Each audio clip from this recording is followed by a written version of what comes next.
Sir अगला question है, वो ये है कि जब हम देसना सुनकर ध्यान करते हैं और जब या उसका कंपैरिजन वो पूछ रहे हैं silent meditation, so what is the efficacy of meditating listening to desana compare to silent meditation? Silent meditation और किसी देसना को सुनकर जो हम ध्यान करते हैं उस वक्त, उसमें एफिकेसी में क्या फर्क है?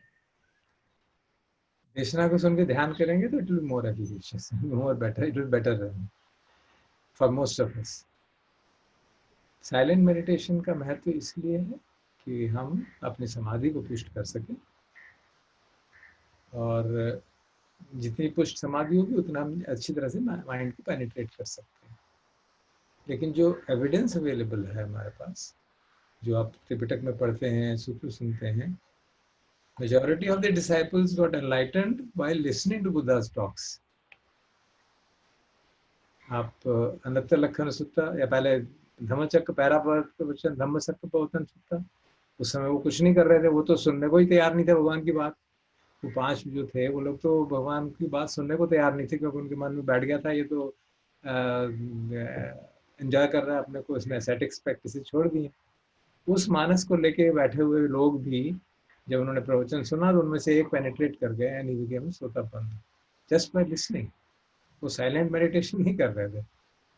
और जब बाद में प्रैक्टिस की और फिर अनंत लखन सूत्र सुना, तो प्रवचन के दौरान ही 5 लोग पांचों अरहंत हो गए।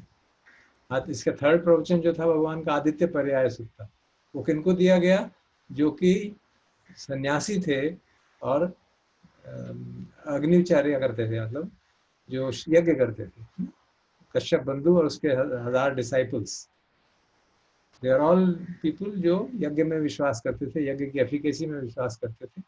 उनको, जिनको कि कोई आइडिया नहीं भगवान की टीचिंग का, seeing their mindset, he gave a discourse using fire as the analogy, जो फायर सरमन है, जो आदित्य पर्याय से।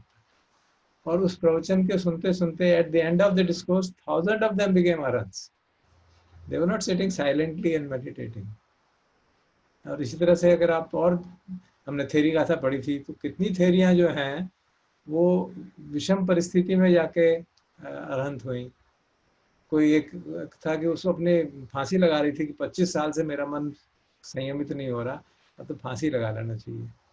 And at that to that with that state of mind, कोई कपड़ा था अपना जो उसको गले में लपेटने लगी और ये करने लगी, and suddenly she realized the strong sense of impermanence of existence, and immediately one by one all the stages right away arose in their mind immediately. तो द इंसाइट जो है ना, जो साइलेंट मेडिटेशन और समाधि के लिए प्री रिक्विजिट है, उसके बगैर समाधि नहीं हो सकती। इंसाइट के लिए साइलेंट मेडिटेशन जरूरी नहीं है, प्रज्ञा डेवलप करने के लिए साइलेंट मेडिटेशन जरूरी नहीं है। साइलेंट मेडिटेशन का बेस होना चाहिए, हमारे पास इतनी समाधि होनी चाहिए, बेसिक लेवल ऑफ समाधि होनी चाहिए। अगर हमारी बेसिक लेवल ऑफ समाधि है कि जो हम सुन रहे हैं हमारा मन उस पर कंसंट्रेट कर सके। जब प्रवचन सुनते हैं तो मन भटकता रहता है, तो फिर काम नहीं चलेगा।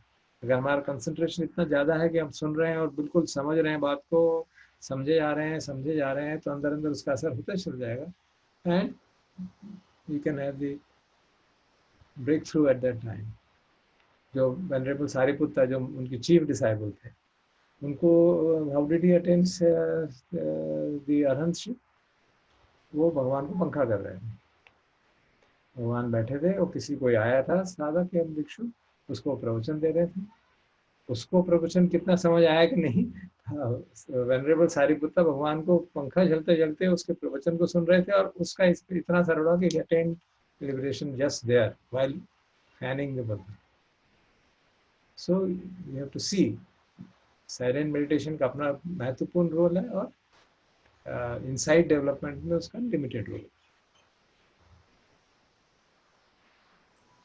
जी सर।